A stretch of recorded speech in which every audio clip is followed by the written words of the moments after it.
Normalement, ce que nous voyons, c'est que l'eau chaude s'évapore au-dessus de l'Atlantique. Et c'est à ce moment-là que les ouragans se développent et commencent à affecter les gens.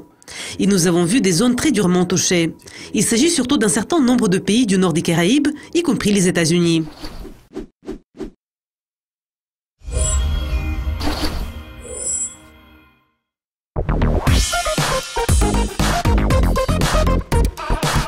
Carl, bienvenue dans notre studio. Merci, ravi d'être ici.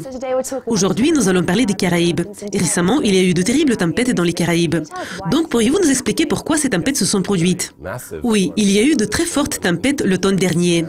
Et le nord des Caraïbes a été gravement touché. L'île de Barbuda, par exemple, a été dévastée et les gens ne peuvent plus vivre sur cette île. Mais il y a également d'autres endroits qui ont été gravement endommagés.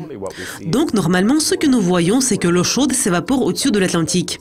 Et c'est à ce moment-là que les ouragans se développent et commencent à affecter les gens. Et nous avons vu des zones très durement touchées.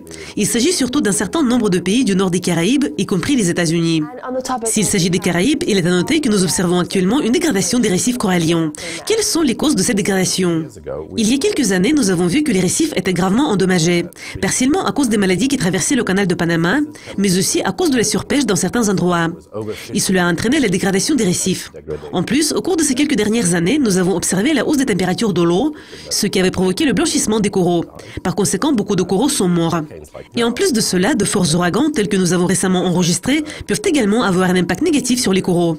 Mais heureusement, il y a des régions et des pays tels que Petit-Saint-Vincent, par exemple, qui essaient de cultiver des coraux et de les planter sur les récifs. Cela veut dire qu'ils essaient de trouver des moyens pour restaurer ces récifs.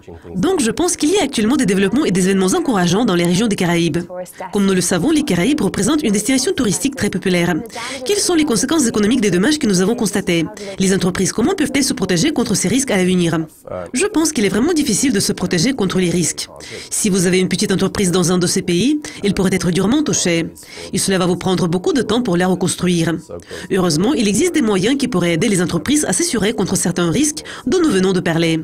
Elles peuvent par exemple développer plusieurs destinations différentes, ce qui va leur permettre de compenser au moins partiellement des dégâts subis dans une région et de relancer leurs activités entre-temps.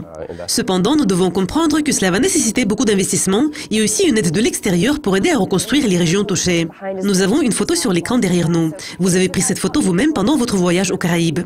Donc c'est une destination touristique très populaire. Je suis sûr qu'elle intéresse beaucoup nos téléspectateurs. Mais les futurs touristes, comment peuvent-ils se protéger? J'ai pris cette photo aux Grenadines, près de l'île de Saint-Vincent.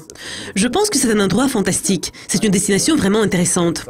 Si vous voulez vous y rendre, il y a évidemment des périodes de l'année où les risques d'ouragans sont plus élevés. Il s'agit par exemple de l'automne. Donc vous pouvez éviter ces périodes. En plus, vous pouvez choisir les parties des Caraïbes qui sont moins susceptibles d'être frappées par les ouragans. Vous pouvez également prendre une assurance contre ces types de tempêtes. Donc c'est un autre moyen de vous protéger contre ces risques. Mais n'hésitez pas à visiter les Caraïbes.